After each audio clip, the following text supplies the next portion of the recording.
The Joe Rogan Experience. How the fuck does one go from playing in Nirvana and Soundgarden to being a soldier? It's a longer story. Yeah. I don't know how. I want to hear it. How long an answer you want? We got plenty of time. Okay.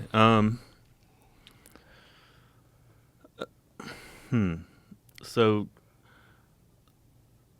I guess being a professional rock musician was something I kind of fell into. It wasn't something that I had a dream of, It's like, oh, I'm going to be, I love playing in bands. I love playing music, but it was like at this punk rock level where you were never going to make a living at it, It's just something fun to do.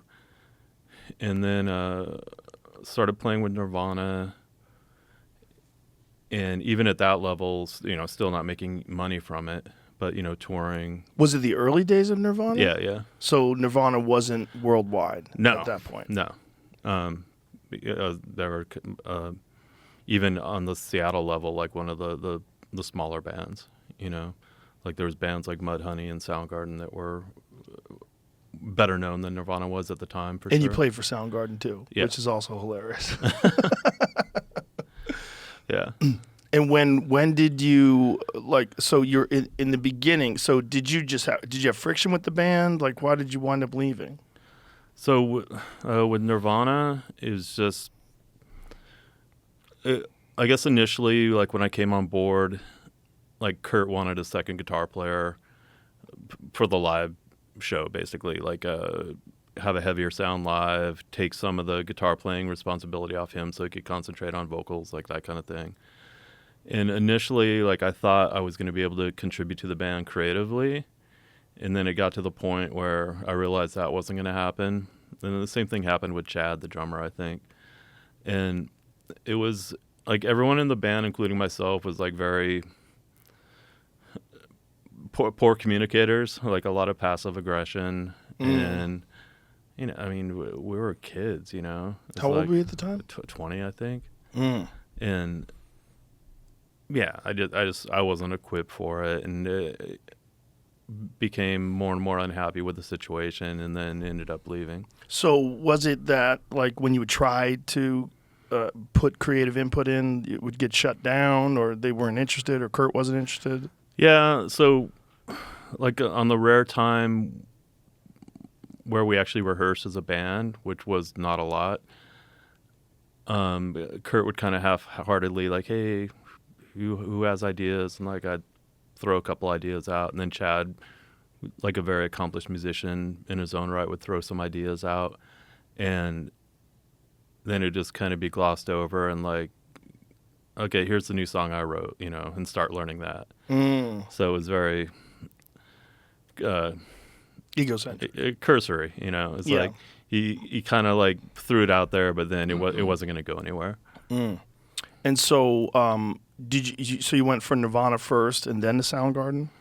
Yeah, like I left, we did a U.S. tour, like the first full U.S. tour that Nirvana did in 88 or 89. I can't remember what year it was, but I think it was still the 80s.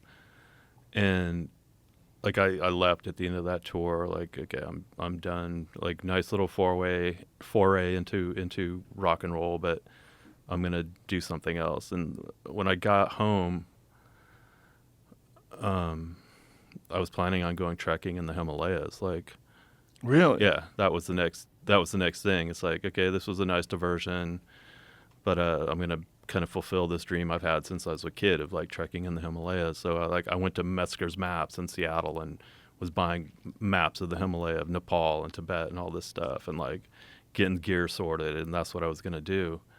And then at some point that summer or fall, I can't remember what time of year it was, into summer, Kim from Soundgarden called me and was like, hey, Hero, their bass player then, like, quit. Do you want to audition for the band? I was like, at that point, like, Soundgarden was my favorite Seattle band, like, hands down. And it was like, okay. Fully not believing I'd ever get chosen. And then you did? Yeah. And how did that end? I got fired. What happened? It's complicated, but I think at the end of the day, I wasn't getting along with Chris that well, the singer. And, obviously, who's going to go? Right. Yeah, it was me. Yeah. So how does that translate into becoming a soldier? I mean, there's more.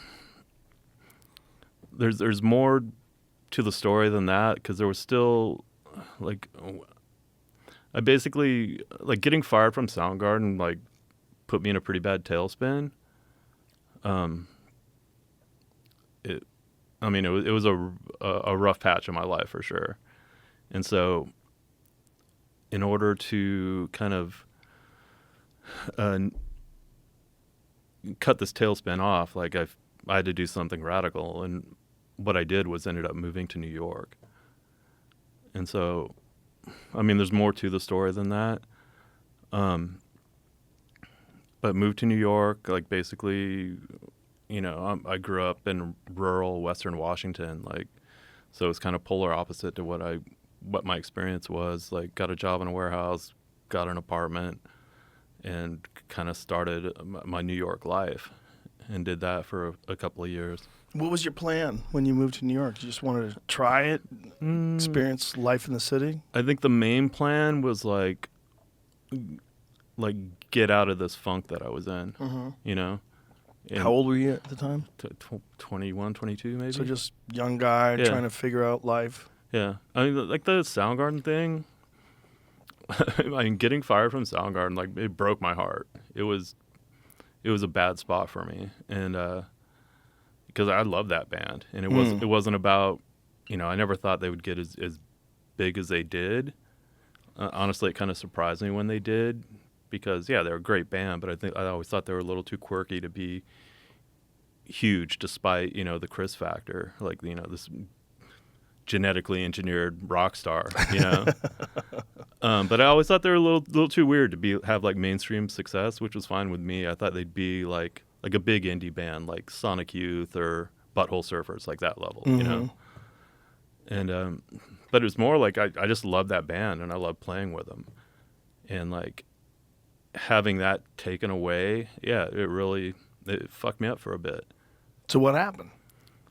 So during this period, 1993, I started, I guess, crafting the next chapter, right, for me.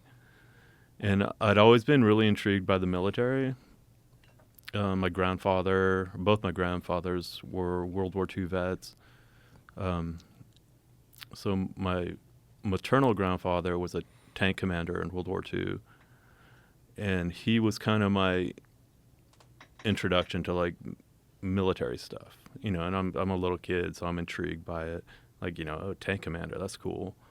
Like, on D-Day, he was an E4 corporal, like gunner on a Sherman tank. On VE Day, his unit had made it all the way to Vienna, and he was a company commander. And it was just survival, like attrition. Like, I'm sure he was a fine soldier, but it was just attrition that he went from corporal to captain in, a year or whatever. My grandmother's second husband was a corpsman in the Navy, so his story is super funny. Like, he grew up in this small town on the Columbia River in Washington State. So I think there was like 20 dudes in his graduating class in high school. And so they graduated June 1942. So right after graduation, like 201, like every male in his class went to the recruiter and enlisted. And so he went in the Navy. His Navy MOS was like a pharmacist mate or something like that. So he's like, oh, I'll be on the ship, like working in the dispensary or whatever. Like, wrong. Like, he graduates, like they give him a helmet and attach him to a Marine platoon, infantry platoon, and like, you're the medic. And so he did like 7 amphibious assaults in the Pacific. Like, crazy stuff, right? Wow. Yeah. Like, it was super hard. And he had amazing stories,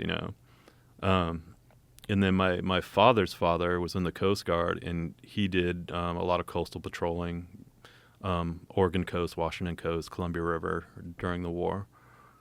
just looking for Japanese subs or whatever. And so because you had this sort of wanderlust that made you want to go trek in the Himalayas, and you had this family that had this background in the military, you were thinking that this would be something that would be adventurous or intriguing to you? Yeah, like I've always had a taste for like high adventure, like as a child, like probably even before I was school. So like Saturday morning cartoons. Like, how old are you? 55. Yeah, we're same age. So I imagine probably grew up with similar cultural influences. So I remember in the like mornings watching TV shows, like cartoons, like Johnny Quest was the big one, right? Mm-hmm. Speed Racer, Yep. Marine Boy, like all this. And Speed Racer and Marine Boy were anime, but they were like great. Marine Boy was basically Speed Racer but underwater. It's just super cool, fantastical stuff. Great to feed the imagination. Like the writing for Johnny Quest was so good, and like the show in retrospect was like kind of progressive. It's like Johnny had two dads, and like they had this like multiracial like composite family. Like it was like, but the writing was so solid, like super creative. I think it was only 26 episodes, but each episode is distinct and well written and just cool, So I would watch this as a kid and be like, I'm not sure what that is, but I want to do that. So that was kind of the initial impetus for like, and then growing up in the woods in Western Washington, like I was expected, I was kicked outside after breakfast and not expected to be seen again till dinner time. And what I did between then was like on me. And so I'd go out and do stupid stuff like climb high tension power lines, to the top, like 5-6 years old, like so stupid, right? But it was like, oh, this is cool. And my mother, she definitely facilitated this stuff, like, much to her credit. Like, we'd go camping in the Olympic rainforest on the peninsula, and there's like a couple rivers there, but one of the main ones is the Ho River. And I had this, as a child, I had this $20, Kmart inflatable raft with the oars. And my mom would drive me upriver like 10 miles or 15 miles or whatever in our Volkswagen bus and like drop me off, me and my $20 Kmart boat and a life vest. And she'd be like, all right, see you at the campground. And so I would be doing this like, whitewater rafting by myself in my cheesy little boat for several miles and, didn't drown obviously. But it kind of instilled, again, or reinforced this sense of adventure, And I'm sure my mom would go to jail for that today, Probably not jail, but yeah, definitely would be discouraged. Mm-hmm. So that's background for the high adventure thing, the military thing. So 1993, I'm like, okay, I need to do something. I need that punctuated equilibrium, right? I need a dramatic event in order to promulgate like the next period of growth or evolution or whatever. So you really actively thought that way? Yeah. You were trying to achieve growth? Yeah, I didn't want to stagnate. I didn't want to fall behind, as like I guess as soon as I figured out what life authorship was or the concept, even though I may have not have known the term, I kind of endeavored to actively author my own life. Pursuing the ends of making a life that kept me engaged, kept me interested, and was meaningful to me, So the military seemed like more and more like a viable option.